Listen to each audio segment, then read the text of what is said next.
लोग कह रहे थे कि 26 जनवरी को नेताजी सुभाष चंद्र बोस का ताबलो नहीं अलाउ किया जा रहा। बंगाल की सरकार इस पर काफ़ी आपत्ति भी जता रही थी। मुख्यमंत्री ममता बनर्जी ने कई चिट्ठियां भी लिखी हैं प्रधानमंत्री को। क्या ये उनको जवाब है?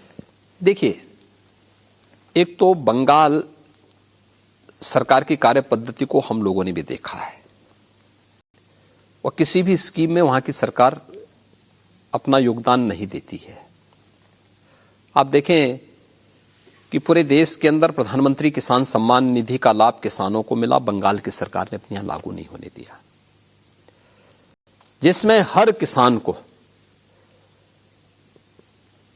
6,000 रुपए सालाना मिल रहे हैं। उत्तर प्रदेश में 2,54,00,000 किसानों को इसका लाभ मिल रहा है। अब तक हम उत्तर प्रदेश में 41,000 करोड़ रुपए उन किसानों के बैंक खाते में भेज चुके हैं। पूरा पैसा भारत सरकार दे रही है। देश के अंदर 10 करोड़ किसानों को इसका लाभ मिल रहा है। बंगाल के अंदर वहां के किसानों को क्यों वेस्ट बंगाल की सरकार क्यों नहीं देती है?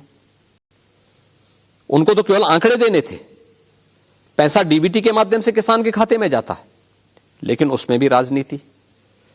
आयुष्मान भारत योजना, जिसमें हर गरीब को 5 लाख रुपए की स्वास्थ्य बीमा का कवर मिल रहा है, उसको भी वो लागू नहीं होने देना चाहते हैं। यानी एक गरीब को फ्री उपचार मिले, ये उन्हें स्वीकार्य नहीं।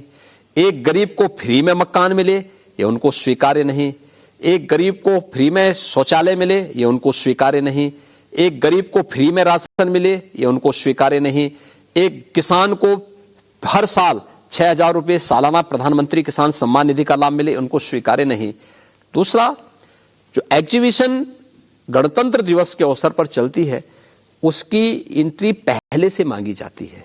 अगर आप समय पे नहीं देंगे, यूपी अगर समय पे नहीं देगा तो यूपी को भी क्यों एंट्री मिलेगी? क्योंकि वो तो एक प्रतिस्पर्धा के बाद एक चयन होता है।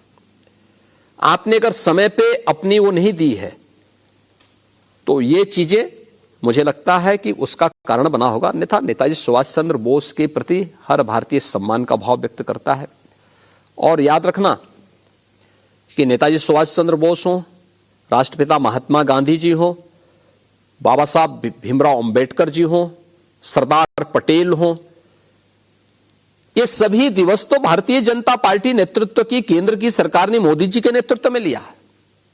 कौन नहीं जानता कि अलग अलग तिथियों को उस 21 जून की तिथि विश्व योग दिवस के रूप में मनाना, 26 नवंबर की तिथि संविधान दिवस के रूप में मनाना,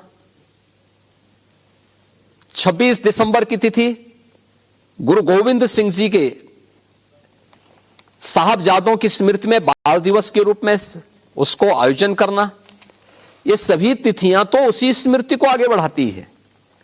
बाबा साहब भीमराव अंबेडकर के प्रति सम्मान, नेताजी सुभाष चंद्र बोस के प्रति सम्मान का भाव, ये सभी कार्यक्रम उसी के हिस्से हैं। ये काम पहले भी हो सकती थी, पिछली सरकारें भी कर सकती थी। कांग्रेस को अपने परिवार, एक परिवार के अलावा दूसरे का सम्मान स्वीकार्य ही नहीं था, लेकिन मोदी जी ने इन सभी महापुरुषों को भरपूर सम्मान दिया।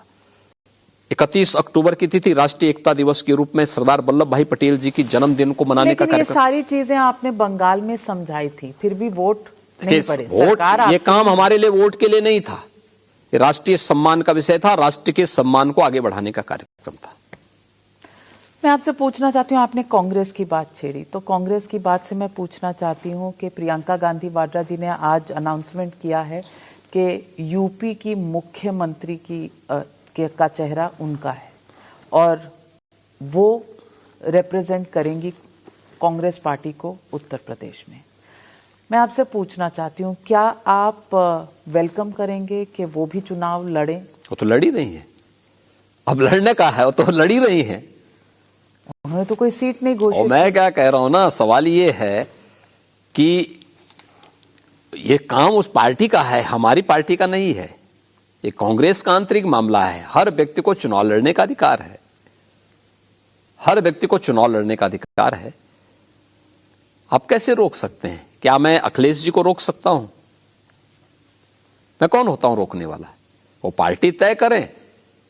पर आपको क्या लगता है कि वो चुनावी मैदान में उतरेंगी, किसी सीट से लड़ेंगी? देखिए, ये उनकी पार्टी का विषय और उनका अपना विषय हो सकता है। ये हमारी पार्टी का विषय, मेरा विषय नहीं है। और वो जब कहती हैं कि लड़की हूं, लड़ सकती हूं, और उसके तहत उन्होंने उन्नाव की जो बेटी थी उनकी माताजी को टिकट भी दिया है, ये कह के कि आपके प्रदेश में यहाँ पर लॉ एंड ऑर्डर, कानून व्यवस्था सही थोड़ा नहीं थी। जिस तो की रजा के पास जाकर के इन्होंने समर्थन मांगा है, उनकी बहू की बात को भी सुन लेती। कांग्रेस शासित राज्यों में जिन बेटियों पर अत्याचार हुआ है, हो रहा है, उनकी पीड़ा को भी वो सुन लेती।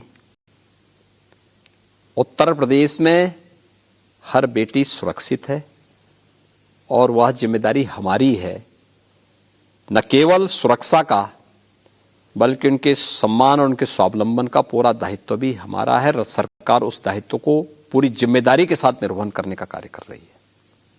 पर फिर भी हर चुनाव के वक्त या हर वक्त जब विपक्ष उठाता है हाथरस और उन्नाव का सवाल, और उस वाकये में जो हुआ, कहीं ना कहीं सवाल तो खड़े होते हैं प्रशासन। देखिए, हमें जो कार्रवाई करनी थी हमने कार्रवाई की।